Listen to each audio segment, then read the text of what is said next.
Buenas tardes, Lorena, ¿qué tal estás?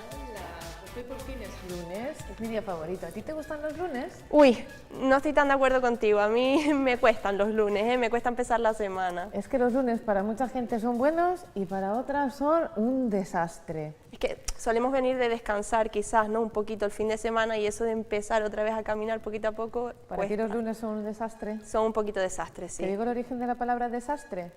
Desastre, a ver, cuéntame. Desastre viene del italiano disastre y a su vez del griego.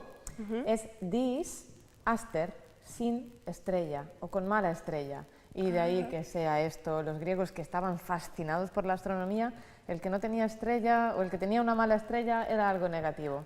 Ah, qué curioso. Entonces los lunes para mucha gente son un desastre. Vale, eso es la etimología de la palabra desastre, que al final pues, es la historia de la palabra. El lunes pasado hablábamos de nuestra etimología, nuestros orígenes, que eran las mamis. Sí. Y me quedé pensando en eso toda la semana, en ese fenómeno paranormal de las madres que tienen capacidad de cambiar de género las palabras, de encontrar lo que hemos buscado y rebuscado. Qué poder tienen las madres, ¿eh? Qué poder. ¿Verdad que lo decíamos la semana pasada? Que, oye, que yo no encuentro las cosas, pero mi madre me las encuentra todas. Siempre saben dónde está. Es como un fenómeno paranormal. ¿Y tú crees en los fenómenos paranormales? Me cuesta, pero sí que es cierto que hay cosas que, bueno, depende del fenómeno paranormal, ¿no? Pero es verdad que hay cosas que, oye, pues acabas creyéndotelas, ¿no? Es que yo hoy traigo fenómenos paranormales. Ay, madre, que a mí me dan miedo estas cosas, ¿eh? Que igual te crees que en la lingüística no hay fenómenos paranormales, ¿También? pero a verlos, haylos. Entonces, yo os traigo dos noticias para empezar con el tema. Si te parece, leemos los titulares y os lo explico. Perfecto, a ver si nos ponen los titulares. Venga, vamos a ver. El primero es, un estadounidense despierta de un coma hablando solo sueco. Un estadounidense hablando sueco. Un estadounidense después de un coma. Y el segundo, un australiano se despierta hablando chino mandarín después de pasar una semana en coma. ¿Cómo te quedas? No sé cuál de los dos es más raro, ¿eh? ¿Tú crees que es posible? Hombre, imagino que si fue así es porque es posible, pero me cuesta bastante entenderlo. Es un fenómeno paranormal. Le llaman xenoglosia. Xenoglosia. La ¿Qué es esto de la xenoglosia? Un poco es el don de las lenguas. Pero claro, en este caso el don es súper mágico, porque como después de un coma te despiertas hablando otro idioma. Claro. Vale, vamos a explicarlo. A lo mejor no es un fenómeno paranormal. A lo mejor tiene una explicación más razonable. A lo mejor es un fenómeno paranormal falso. Cuéntame. Vamos a explicarlo. Entonces, ya en otros días habíamos hablado de que el cerebro se divide en dos partes. Una es el área de Broca, bueno, el hemisferio izquierdo es el responsable de la lingüística. Y dentro del hemisferio izquierdo hay varias áreas. Una es el área de Broca, que es el responsable o la responsable de la coordinación. Mueve la boca, las cuerdas vocales, incluso la faringe. Y esa es la que coordina que podamos hablar. Y otra, que es la que nos interesa hoy, es el área de Wernicke. Esta área es responsable de guardar las palabras, todo el vocabulario. Es un poquito como el disco duro de nuestro cerebro. Y ahí están no solo las palabras, sino también pues, las reglas gramaticales y toda la información del idioma. Si tú tienes dañada esa área, puedes hablar, pero sin sentido. Vas a decir palabras simplemente, pero no tiene sentido y nadie va a entender lo que dices. Si tú tienes dañada el área de Broca, directamente no puedes hablar, no puedes articular palabra. En este caso, en estos dos accidentes, después de una semana en coma, después de una contusión cerebral súper grande, este chico estuvo una semana en coma. Al despertarse hablaba chino mandarín, es decir, él se dañó el área de Wernicke, que es donde está el vocabulario. Vale. La pregunta aquí puede ser ¿dónde están los idiomas dentro de nuestro cerebro? Claro. Antes se pensaba que dentro de nuestro cerebro había un área que controlaba pues, el idioma materno, otra área que controlaba el idioma número 2 o el idioma número 3.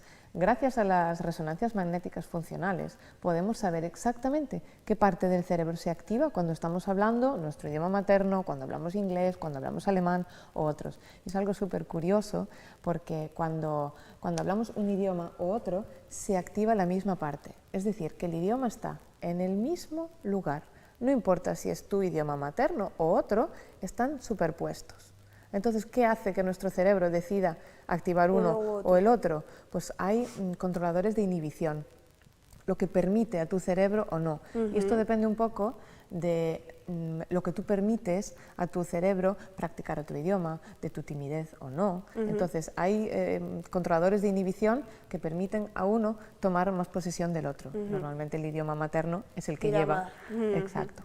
Cuando nos damos un golpe súper fuerte, lo que se afecta son estos inhibidores, estos controladores de inhibición. Y entonces el idioma número uno pasa a ser secundario o a desaparecer temporalmente y el otro pasa a ser número uno. Ajá, pero en cualquier caso tienes que tener conocimiento de todos los idiomas. Quiero decir, en este caso, por ejemplo, que era chino mandarín y el otro era sueco, si no me equivoco, o sea, ambos tenían que tener cierto conocimiento de esos idiomas, ¿no? Entonces, y desplazan, digamos, el lenguaje materno en este caso y pasan a, en este caso, a sueco y chino mandarín. Claro, el golpe afecta a los controladores de inhibición de nuestro cerebro, nos da un super golpe en el que tenemos número uno, el que tiene más potencia, y pasa al número 2.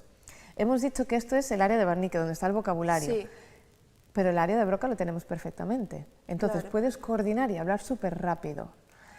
No significa que hablar con fluidez es que estés hablando perfectamente chino mandarín. Esto tiene toda una explicación. Estos chicos, en el caso del chico australiano, él había estudiado chino mandarín cuando era pequeño. Nunca jamás llegó a hablarlo. Vale, vale. El señor estadounidense había chapurreado un poco de sueco. Nunca había llegado a hablarlo con fluidez, pero sí tenía ese vocabulario y algunas estructuras gramaticales. Entonces, claro, la familia, cuando uno se despierta y empieza a hablar así tan fluido, la familia piensa que habla perfectamente, pero hablar con fluidez no es hablar correctamente. Entonces, probablemente estuviera hablando un chino macarrónico, Claro. pero con la fluidez de tu idioma materno nos daba la sensación de que, wow, habla chino mandarín de repente. Claro. Pero- Es decir, que es, por ejemplo, imagina, me ocurre algo, ¿no? Y yo, por ejemplo, que en su momento he estudiado algo de inglés, por mínimo que sea, si ese golpe afecta y desplaza, digamos, el lenguaje habitual, el lenguaje materno, puedo despertar hablando, por ejemplo, inglés, aunque no vas a sea de manera despertar. correcta, pero suelto todo lo que sé de inglés. Y de manera fluida como hablas español ahora. Entonces, si tú tienes ese idioma, y no importa que tengas 40 años y con 15 hayas estudiado un poquito de francés o un poquito de inglés, como ese golpe ha afectado a tus controladores de inhibición, pues van a darle la activación a ese otro que está en algún lugar. A veces pensamos que no, curioso. yo estudié francés en la escuela secundaria y no me acuerdo de nada. Está ahí. Y en caso de un golpe súper fuerte, el cerebro lo puede traer y posponer tu idioma materno a otro lugar. Ahora, cuidado, esto es temporal. Este chico no se quedó hablando chino mandarín toda su vida, aunque, os digo la historia, este chico ahora tiene un programa en Australia que presenta en chino mandarín y todo. O sea que esto funciona así, que tú te despiertas del coma y tienes este efecto de que hablas chino mandarín, digamos, durante una semanita, al final tu idioma materno vuelve, pero tú has tenido una inmersión total del otro idioma. Entonces has recuperado esas estructuras gramaticales y eso se queda, claro que sí. Si tú sigues explotándolo, este chico es muy famoso, es un presentador, tiene su programa en chino mandarín en Australia y él ha aprovechado por ahí su carrera profesional. Claro, aprovechas el impulso para seguir Eso aprendiendo y a su vez enseñando Exacto. ese idioma con el que de repente un día te has despertado, ¿no? Exacto, entonces a veces parece que no, yo vi 4 palabras de un idioma, pero si las dices con fluidez, pues parece que lo dominas.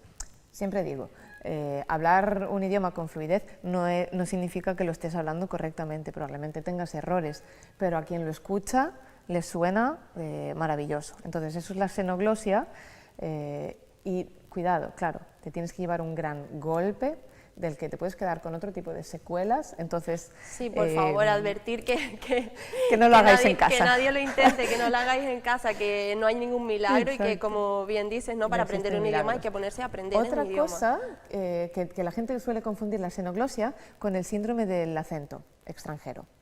Te puedes también llevar un golpe o no, esto a veces ocurre por conexiones que hay en el cerebro y te despiertas. Había el caso de una chica noruega que durante la Segunda Guerra Mundial fue alcanzada por la metralla de una bomba alemana. Estuvo en coma un tiempo y cuando se despertó tenía un acento súper marcado alemán y pensaban que era una espía. Claro, no era un buen momento para cambiar de acento y mucho Pobre. menos al alemán.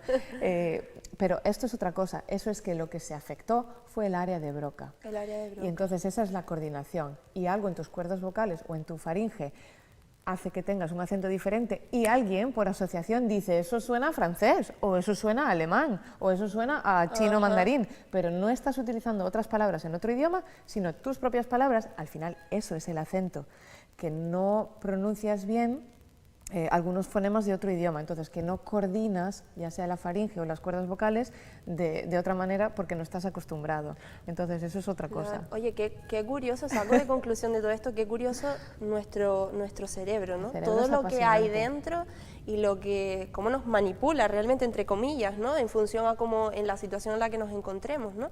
Es súper curioso. Se asocia un poco a los fenómenos paranormales porque está un poquito relacionado con, claro, cuando uno habla otro idioma, lo primero que piensan es que está poseído. Y de ahí viene la leyenda de que estar poseído y hablar otro idioma puede ser de eso, pero no, es el golpe, es un falso fenómeno paranormal.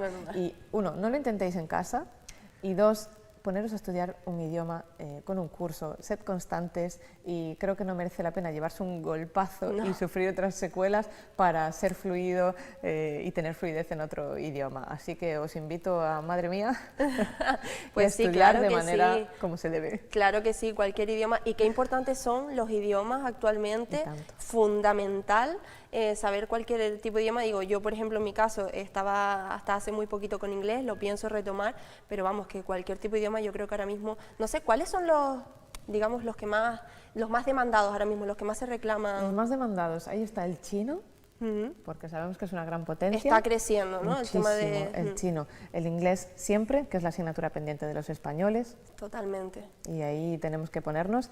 Y el español es súper demandado. De hecho, bueno, madre mía tiene muchísimo trabajo en diferentes países porque para ellos el español se habla en muchísimos países, no solo en España, entonces es un gran filón.